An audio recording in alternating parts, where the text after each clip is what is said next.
Miongoni mwa majukumu makuu ya Bodi ya Maji Bonde la Wami Ruvu ni kuhakikisha inasimamia na kuendeleza rasilimali za maji zilizo katika Bodi ya Maji Bonde la Wami Ruvu. Hapa tupo katika mto Wami, eneo la Dakawa.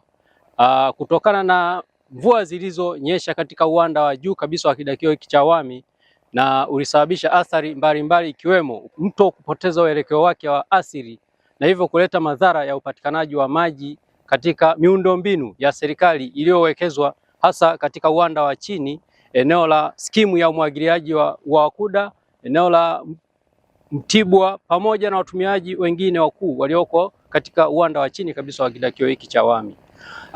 Baada ya kutokea hizo changamoto, Bodi ya Maji Bonde la Wami Ruvu ilichukua hatua ya kuhakikisha inafanya tathmini na kuleta mtambo ambao umefanya kazi kubwa ya kuchimbua zaidi ya kilomita 3 katika eneo hili linaloonekana, lakini pamoja na kuimarisha kingo za huu mto Wami kwa umbali wa zaidi ya mita 300. Kama mnavyoona ni jitihada kubwa zimefanywa, ni pamoja na ujenzi wa hizi gabioni zenye urefu wa zaidi ya mita 108.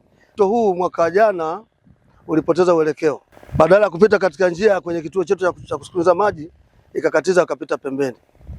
Baada ya kuona hilo, tukawaeleza wahusika na mto kwa maana ya Bonde Wami Ruvu, na maji sasa yanapita katika njia yake. Kwenye pampu zetu za kusukumiza maji tunaweza kupata maji yakatusaidia katika kilimo chetu. Kwa niaba ya wakulima, mimi kama mwenyekiti lakini pia ni mkazi wa hapa, tunahakikisha kwamba tunashirikiana na watu wa bonde kufuata elimu ya kutunza mto, kingo za mto, ili tupate manufaa, kwa sababu tunapoacha kuutunza madhara yake ndo hayo. Tunapata hasara, tunakosa chakula, lakini pia tunakosa pesa za kujikimu au ya kuimarisha maendeleo yetu. Kwa hiyo ninatoa wito kwa wananchi wenzangu, hasa waliopo kwenye kando kando ya mto huu Wami na mito mingine, tuheshimu sheria za mto.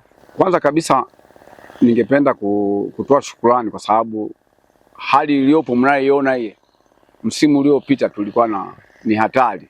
Tunashukuru sana watu wa Bonde Ruvu ambao ndio wahusika na huu mto.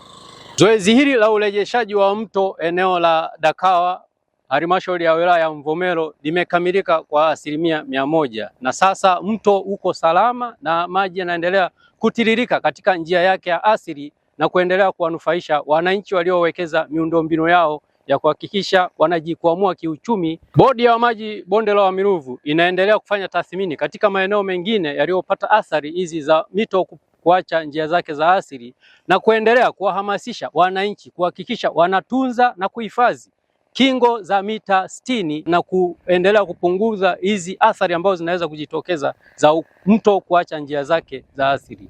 Tone la maji lazima lihifadhiwe.